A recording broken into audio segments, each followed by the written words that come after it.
नमस्कार दोस्तों, मेरा नाम है सुनील और आप देख रहे हैं अपना लोकप्रिय यूट्यूब चैनल जिसका नाम है सुनील जसवाल बिब्लोफाइल। तो दोस्तों, आज हम लोग पॉलिटिकल साइंस के 15 क्वेश्चन लेके आ गए हैं। इनको हम लोग डिटेल में एक्सप्लेन भी करेंगे। दोस्तों, जो एक्सप्लेनेशन होगा वहां से भी प्रश्न बनते हैं, तो इस वीडियो को आप लोग लास्ट तक देखिएगा। मैं कोशिश करूंगा कि आपको इसका PDF भी प्रोवाइड करवा दूं, तो जिससे कि आपकी स्टडी जो है अच्छे तरीके से हो जाए। तो चलिए दोस्तों, क्वेश्चन को स्टार्ट करते हैं। क्वेश्चन नंबर 1 हमारे पास दिया गया है, भारतीय संविधान में संसदीय शासन व्यवस्था किस देश से ली गई है। दोस्तों, यहां पे पूछा गया है कि जो संसदीय शासन व्यवस्था है वो कहां से ली गई है। तो दोस्तों, इसका सही जवाब होगा ब्रिटेन के संविधान से। दोस्तों, दूसरे देशों से जो हम लोगों ने कुछ भी लिया है उसके बारे में प्रश्न पूछे जाते हैं। तो दोस्तों, ब्रिटेन की संसद को संसद की मां भी कहते हैं, मदर ऑफ ऑल पार्लियामेंट्स भी कहते हैं। और दोस्तों, जो वेस्टमिंस्टर मॉडल है वो लोकतांत्रिक सांसद व्यवस्था से रिलेटेड है, और जिसका मतलब ये होता है कि सरकार का क्या होगा, संसदीय स्वरूप होगा। और ये सबसे पहले कहां पे शुरुआत की थी, इसकी सबसे पहले शुरुआत जो हुई थी, सबसे पहले ये डेवलप जो हुआ था वो ब्रिटेन में हुआ था। चलिए अब हम चलते हैं सेकंड क्वेश्चन की तरफ। सेकंड क्वेश्चन भी हमारे पास काफी इंपॉर्टेंट है। क्वेश्चन नंबर 2 हमारे पास दिया गया है, राज्य में मुख्यमंत्री की नियुक्ति कौन करता है। जो स्टेट में CM होता है उनकी नियुक्ति कौन करता है। तो दोस्तों, इसका सही जवाब होगा, राज्य में मुख्यमंत्री की नियुक्ति राज्यपाल द्वारा की जाती है। दोस्तों, विधानसभा में जो बहुमत दल वाले नेता होते हैं उनको ही मुख्यमंत्री नियुक्त किया जाता है। मुख्यमंत्री ही शासन का प्रमुख होता है और वह मंत्री परिषदों की बैठकों की अध्यक्षता करता है। दोस्तों, यहां पे बोला गया है कि CM की नियुक्ति कौन करता है, तो यहां पे आप देख पा रहे होंगे राज्यपाल करता है, और राज्यपाल उसी को ही नेता चुनता है जिसकी सरकार का बहुमत होता है। और जो मुख्यमंत्री होता है वो शासन का प्रमुख होता है। जिस तरह से प्रधानमंत्री प्रमुख होता है उसी प्रकार से मुख्यमंत्री प्रमुख होता है, और वह जितनी भी परिषदें वगैरह बैठकें होती हैं उनकी अध्यक्षता करता है। राज्यपाल के सारे अधिकारों का प्रयोग मुख्यमंत्री ही करता है। जिस तरह से राष्ट्रपति के अधिकारों का प्रयोग प्रधानमंत्री करता है, उसी प्रकार से राज्यपाल गवर्नर के जो अधिकार होते हैं उनका प्रयोग कौन करता है, उनका प्रयोग मुख्यमंत्री ही करता है। मुख्यमंत्री ही राज्यपाल और मंत्रिपरिषद के संदेश को एक दूसरे तक पहुंचाता है। मुख्यमंत्री होता है, CM जो होता है वो एक तरह से मैसेज पहुंचाता है, राज्यपाल के मैसेज मंत्रिपरिषद तक पहुंचाता है, और मंत्रिपरिषद के मैसेज होते हैं वो कहां तक पहुंचाते हैं, राज्यपाल के द्वारा राज्यपाल तक पहुंचाते हैं। तो ये प्रश्न भी काफी इंपॉर्टेंट हो जाता है, और इससे रिलेटेड जो प्रश्न यहाँ पे मैंने आपको बताए ये भी इंपॉर्टेंट हो जाते हैं। अब हम चलते हैं क्वेश्चन नंबर 3 की तरफ। क्वेश्चन नंबर 3 हमारे पास दिया गया, संसद की लोक लेखा समिति का अध्यक्ष किसके द्वारा नियुक्त किया जाता है। दोस्तों, ये TGT आर्ट्स कमीशन में पूछा गया प्रश्न है, तो इसे आप लोग देख सकते हैं कि संसद की जो लोक लेखा समिति होती है उसका अध्यक्ष किसके द्वारा नियुक्त किया जाता है। तो लोकसभा का अध्यक्ष, लोकसभा का जो अध्यक्ष होता है उसके द्वारा, ठीक है। और इस समिति का जो अध्यक्ष होता है वो विपक्षी दल के किसी सदस्य को नियुक्त किया जाता है। लोक लेखा समिति का उद्देश्य ये होता है कि धन उसी रूप में खर्च होना चाहिए कि जिस रूप में उसको प्रदान किया गया है। लोक लेखा समिति जो होती है वो ये चेक करती है कि जो भी धन डिस्ट्रीब्यूट किया गया है, जो भी पैसा डिस्ट्रीब्यूट किया गया है, जिस कार्य के लिए प्रयोग किया उसको डिस्ट्रीब्यूट किया गया है वो उसी ही रूप में होना चाहिए। लोक लेखा समिति को कभी कभी प्राक्कलन समिति या फिर एस्टिमेट कमेटी की जुड़वा बहन भी कहा जाता है। ये काफी इंपॉर्टेंट है कि लोक लेखा समिति जो है उसे कभी कभी प्राक्कलन समिति, जो एस्टिमेट कमेटी होती है, उसकी जुड़वा बहन भी कहा जाता है। प्राक्कलन समिति सार्वजनिक व्यय के अनुमानों के संबंध में कार्य करती है। दोस्तों, जो एस्टिमेट कमेटी होती है वो उसका क्या काम होता है, जो सार्वजनिक जितने भी खर्च वगैरह होते हैं उनका वो क्या करते हैं, उनका अनुमान लगाती है, उनका एस्टिमेट करती है। चलिए नेक्स्ट क्वेश्चन की तरफ चलते हैं। क्वेश्चन नंबर 4 हमारे पास दिया गया, काफी इंपॉर्टेंट है ये भी। संघ सूची में मूलतः कितने विषयों को रखा जाता है। जो संघ सूची होती है उसमें मूलतः जो मूल हमारा संविधान है उसमें कितने विषयों को रखा गया है। तो मूलतः इसमें 97 विषयों को रखा गया है, लेकिन अभी इसमें 100 विषय जो है वो 100 सब्जेक्ट जो है वो उसमें रखे गए हैं। तो आप देख सकते हैं कि कौन कौन से है। संघ सूची में जो होते हैं वो कानून बनाने का अधिकार सिर्फ सेंटर को ही होता है। सेंटर जो संसद होती है उसी को होता है, और इसमें उन्हीं विषयों को रखा जाता है, उन्हीं टॉपिक्स को रखा जाता है जो देश के हित के लिए होते हैं, राष्ट्रीय महत्व के लिए होते हैं।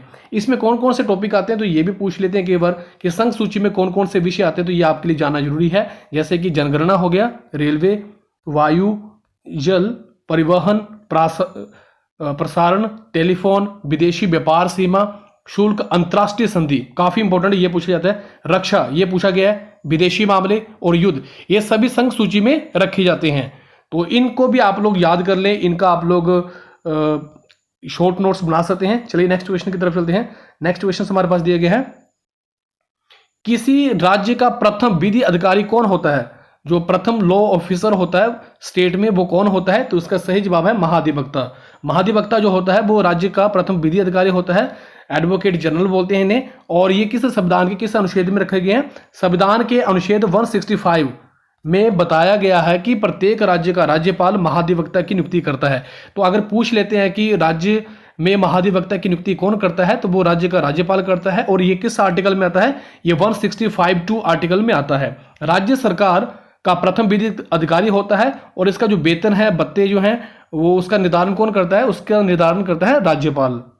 और उच्च न्यायालय के इसकी जो योग्यता के बारे में बोलोगा, उच्च न्यायालय के न्यायाधीशों की नियुक्ति होने के लिए योग्यता रखने वाले किसी व्यक्ति को राज्य का महाधिवक्ता नियुक्त किया जा सकता है। जो दोस्तों हाई कोर्ट का न्यायाधीश होता है उसकी योग्यता के मुताबिक, जैसे हाई कोर्ट की न्यायाधीश के लिए योग्यता चाहिए, सेम वैसी ही योग्यता महाधिवक्ता के लिए चाहिए। नेक्स्ट क्वेश्चन की तरफ चलते हैं। काफी इंपॉर्टेंट प्रश्न है ये भी दोस्तों। यहाँ पे उन्हीं प्रश्नों को इंक्लूड किया गया है जो बार बार रिपीट हो रहे हैं, जो प्रीवियस ईयर क्वेश्चन पेपर में आए हुए हैं। क्वेश्चन नंबर 6 हमारे पास, भारत में किसी राज्य की राज्यपाल बनने वाली पहली महिला कौन थी? दोस्तों इंडिया में सबसे पहले जो महिला है जो राज्यपाल नियुक्त की गई थी वो कौन थी? तो इसका सही जवाब होगा सरोजिनी नायडू। सरोजिनी नायडू। सरोजिनी नायडू भारत की प्रथम महिला है जिन्हें राज्यपाल पद पर नियुक्त किया गया है। तो ये प्रश्न काफी बार आया हुआ है। सरोजिनी नायडू जो थी वो उत्तर प्रदेश की राज्यपाल रही थी। ठीक है, ये भी पूछ लें कि कौन सी स्टेट में है, तो वो कौन सी स्टेट है? तो वो है यूपी स्टेट। 15 अगस्त 1947 से लेकर 2 मार्च 1949 तक इनका कार्यकाल रहा है। अगर इनका कार्यकाल पूछेंगे तो 15 अगस्त 1947 से लेकर 2 मार्च 1949 तक इनका कार्यकाल रहा है। और राज्यपाल की नियुक्ति कौन करता है? तो राज्यपाल की नियुक्ति राष्ट्रपति करता है। नेक्स्ट क्वेश्चन की तरफ चलते हैं। क्वेश्चन नंबर 7 हमारे पास, किस वर्ष में जन गण मन भारत के राष्ट्रगान के रूप में अपनाया गया? तो दोस्तों इसका सही जवाब होगा 1911 में। जन गण मन को राष्ट्रीय गान के रूप में संविधान सभा द्वारा अपनाया गया। और यह कब अपनाया गया था? 24 जनवरी 1950 को। जन गण मन की रचना रविंद्रनाथ टैगोर के द्वारा की गई है। भारतीय राष्ट्रीय कांग्रेस की कलकत्ता अधिवेशन में जन गण मन को पहली बार गाया गया था। काफी इंपॉर्टेंट है ये भी कि सबसे पहले जो जनगण मन है वो कहां पे गाया गया था? तो वो कांग्रेस के कोलकाता अधिवेशन में सबसे पहले इसको गाया गया था। अगर इसकी टाइमिंग पूछेंगे तो टाइमिंग इसकी क्या होगी? 52 सेकंड। तो ये आपके पास प्रश्न था। मुझे उम्मीद है कि आपको ये समझ में आ रहे होंगे। दोस्तों आप इस वीडियो को 1 या 2 बार देख लीजिएगा, काफी इंपॉर्टेंट प्रश्न है ये भी। क्वेश्चन नंबर 8 हमारे पास, भारत में पहली बार राष्ट्रीय आपातकाल कब घोषित किया गया था?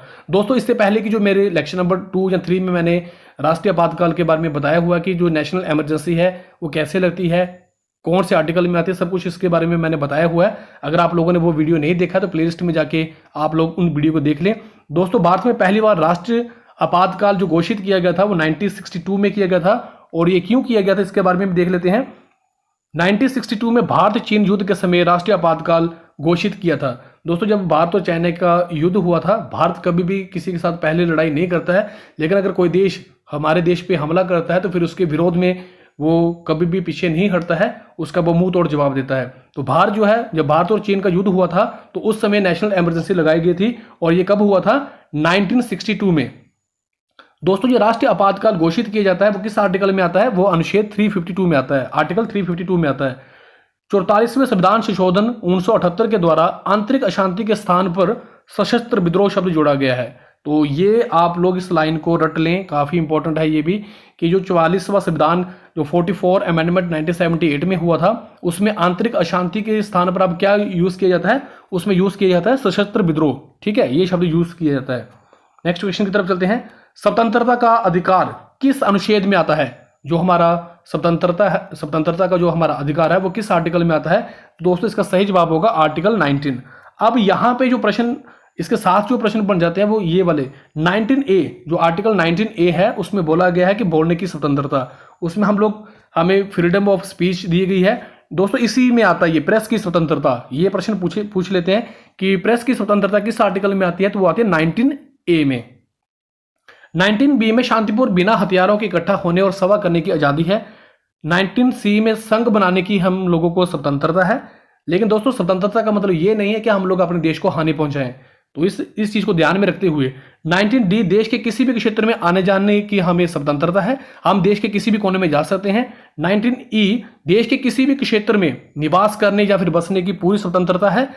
19F संपत्ति का अधिकार अभी हटा दिया गया है। 19F में पहले था ये, और ये था 44 जो अमेंडमेंट हुआ था 1978 में, उसमें राइट टू प्रॉपर्टी का हटा दिया गया है। अब ये एक लीगल राइट बन चुका है, अब ये कानूनी अधिकार बन चुका है। 19G व्यापार और जीविका चलाने की स्वतंत्रता। हम कहीं पे भी व्यापार कर सकते हैं, अपने लाइफ को हम लोग चलाने के लिए कुछ भी कर सकते हैं, पर गलत काम नहीं होना चाहिए जिससे कि हमारे देश को हानि हो। तो ये 19G में आता है। काफी इंपॉर्टेंट प्रश्न है ये भी। अब ये प्रश्न आपके लिए आपको आना जरूरी है। क्वेश्चन नंबर हमारे पास 10 दिया गया है, 30 स्तरीय पंचायती राज तंत्र में क्या क्या शामिल किया गया है। दोस्तों पंचायती राज से रिलेटेड जितने भी प्रश्न बनते हैं आप लोग इनको अच्छे से तैयार कर लें। तो जो 3 स्तर हैं पंचायती राज के वो कौन कौन से हैं? पहला है ग्राम पंचायत, फिर है पंचायत समिति, फिर है जिला परिषद। तो इनको भी देख लेते हैं कि कहां कहां पे है ये। दोस्तों जम्मू कश्मीर, मणिपुर, त्रिपुरा, केरल में एक स्तरीय मतलब ग्राम पंचायत ही है। असम, उड़ीसा, हरियाणा, कर्नाटक, मध्य प्रदेश में 2 स्तर है। कौन कौन से? एक ग्राम पंचायत, एक पंचायत समिति। अब दोस्तों पश्चिम बंगाल की बात की जा रही है तो पश्चिम बंगाल में 4 स्तर है। एक है ग्राम पंचायत, अंचल पंचायत और आंचलिक परिषद और जिला परिषद। इस तरह से आप लोगों ने यहाँ पे देख लिया कि पंचायत के किस कौन कौन से स्तर हैं। अब हम चलते हैं क्वेश्चन नंबर 11 की तरफ। क्वेश्चन नंबर 11 हमारे पास दिया गया है, राज्य सरकार के मंत्रियों के वेतन एवं भत्तों का निर्धारण कौन करता है? जो स्टेट में मंत्री होते हैं उनको भत्ते कौन देता है या फिर उनको वेतन कौन देता है, ये कौन डिसाइड करता है कि इनके वेतन इतने होंगे, इनके भत्ते इतने होंगे? तो दोस्तों ये डिसाइड करती है राज्य विधानसभा। कौन डिसाइड करती है? राज्य विधानसभा। आपने देखा होगा कि जब भी इनकम के बारे में बताया जाता है तो राज्यसभा में बिल पास किया जाता है, उसके बाद इनकम को बढ़ा दिया जाता है। अनुच्छेद 164(5) में बताया गया है कि राज्य सरकार के मंत्रियों के वेतन और भत्तों का निर्धारण उस राज्य की विधानसभा द्वारा किया जाएगा। किस आर्टिकल में आता है ये? जो वेतन की बात कर रहे हैं या फिर भत्तों की बात कर रहे हैं तो वो आर्टिकल 164(5) में आता है। दोस्तों आर्टिकल याद रखना भी जरूरी है। राज्य विधानसभा के सदस्यों की अधिकतम संख्या जो है 500 होनी चाहिए और कम से कम कितनी होनी चाहिए? 60 होनी चाहिए। मैक्सिमम स्ट्रेंथ जो है वो राज्य विधानसभा की 500 और मिनिमम स्ट्रेंथ कितनी होनी चाहिए? 60। लेकिन कुछ एक यहाँ पे स्टेट ऐसी हैं जिन जो अपवाद है, जैसे कि आपका गोवा हो गया। इस चीज़ को मैंने पहले लेक्चर में बताया हुआ है, अगर आप लोगों ने वो नहीं देखें तो आप जाके देख लें। दोस्तों कंप्लीट स्टडी होगी आपको, जो कुछ भी स्टार्ट किया गया है प्लेलिस्ट में, जो कुछ भी स्टार्ट किया गया है उसे कंप्लीट किया जाएगा। ऐसा नहीं होगा कि कुछ स्टार्ट कर दिया गया और उसे कंप्लीट नहीं किया गया। आपकी पूरी तैयारी होगी, आप रेगुलर बेसिस पे वीडियो को देखिएगा। और दोस्तों इन वीडियो को उन लोगों तक पहुंचाएं जिनको एजुकेशन की बहुत ज़्यादा जरूरत है। दोस्तों मेरा मकसद है कि सभी तक एजुकेशन पहुंचे, तो जब आप वीडियो को शेयर करेंगे तो वो वीडियो उन लोगों तक पहुंच जाएगा जिनको इनकी जरूरत होगी। विधानसभा का अध्यक्ष अपना त्यागपत्र विधानसभा के उपाध्यक्ष को देता है। जो विधानसभा का अध्यक्ष होता है वो अपना त्यागपत्र किसे देता है? वो उपाध्यक्ष को देता है। चलिए नेक्स्ट क्वेश्चन की तरफ चलते हैं, काफी इंपॉर्टेंट है ये भी। टीजीटी कमीशन में ये बार बार पूछा जाता है और एचपी टेट में भी ये प्रश्न पूछा गया है। भारत में पंचायती राज व्यवस्था सबसे पहले किस राज्य में लागू हुई थी? भारत में जो पंचायती राज व्यवस्था है वो सबसे पहले किस स्टेट में हुई थी? तो वो थी राजस्थान में। पंचायती राज व्यवस्था जो लागू की गई थी वो 2 अक्टूबर 1959 में 1959 में की गई थी। और किसकी अध्यक्षता में की गई थी? ये पंडित जवाहरलाल नेहरू। ये फैक्ट काफी इंपॉर्टेंट है, इसका आप लोग शॉर्ट नोट्स बना लें। पंचायती राज व्यवस्था में सबसे पहले राजस्थान के नागौर जिले में इसे लागू किया था। कहां पे लागू किया था इसे? नागौर जिले में, राजस्थान के।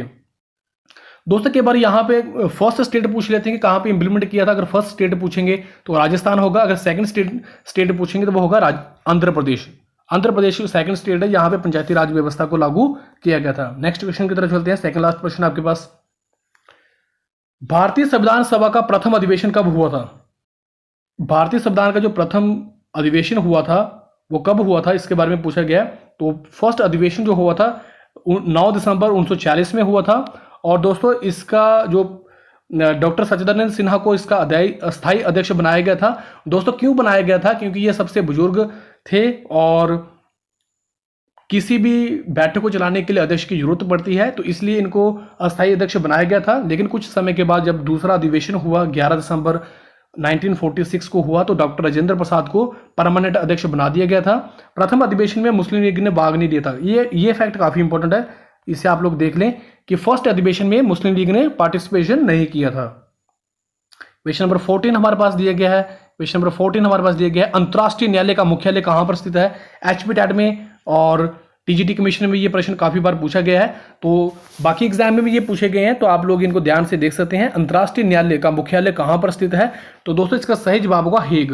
अंतर्राष्ट्रीय न्यायालय का मुख्यालय नीदरलैंड हेग में है। पूरा आपको पता होना चाहिए कहाँ पे है, नीदरलैंड हेग में है। और इसकी स्थापना, दोस्तों प्रश्न तो ये पूछा जाता है कि इसका न्यायालय कहाँ पे है, इसका मुख्यालय कहाँ पे है, तो नीदरलैंड और हेग है। लेकिन आपको एडिशनल नॉलेज का पता होना चाहिए, इसकी स्थापना के बारे में भी पता होना चाहिए। तो इसकी स्थापना 18 अप्रैल 1946 में की गई थी। अंतर्राष्ट्रीय न्यायालय के जो वर्तमान अध्यक्ष हैं वो दलवीर भंडारी हैं, वो एक भारतीय हैं, ठीक है। और इनका कार्यकाल कब तक है, 2018 से 2027 तक। इनको 2 बार कार्यकाल मिला है, तो अभी इनका कार्यकाल कब तक है, 2027 तक। दोस्तों अभी लास्ट क्वेश्चन आप लोगों के सामने, और अगर आप लोग एचपी टेट की तैयारी कर रहे हैं या फिर आप किसी भी टेट की तैयारी कर रहे हैं या फिर टीजीटी कमीशन की तैयारी कर रहे हैं, तो इस प्रश्न को देखते ही आपको पता चल जाएगा कि इन क्वेश्चंस का स्टैंडर्ड कितना है। जापान की संसद का क्या नाम है? दोस्तों इतना ट्रेंडिंग प्रश्न रहता है कि आपको ये पता ही होना चाहिए। दोस्तों जापान की जो संसद है या फिर दूसरे देश की संसद है, उनको नाम दिए गए हैं, तो इन नामों का पता होना आपको पता होना चाहिए। दोस्तों जापान की संसद का नाम है डाइट। अब हम पाकिस्तान की संसद, हमारा पड़ोसी देश है, इसके बारे में हमें पता होना चाहिए। पाकिस्तान की संसद का नाम है नेशनल असेंबली। बांग्लादेश की संसद का नाम है जातीय संसद।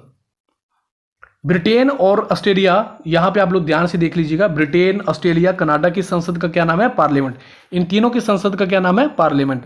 अमेरिका की संसद का क्या नाम है, कांग्रेस। नेपाल की संसद का क्या नाम है, राष्ट्रीय पंचायत। रूस की संसद का क्या नाम है, ड्यूमा। दोस्तों भारतीय संसद का क्या नाम है, आप लोग कमेंट बॉक्स में बताएं। दोस्तों ये वीडियो आपको कैसा लगा है, आप अपने राय कमेंट बॉक्स में जरूर बताएं। आप लोगों ने मुझे इतना समय दिया, आप सभी का बहुत बहुत धन्यवाद। थैंक यू वेरी मच दिल से।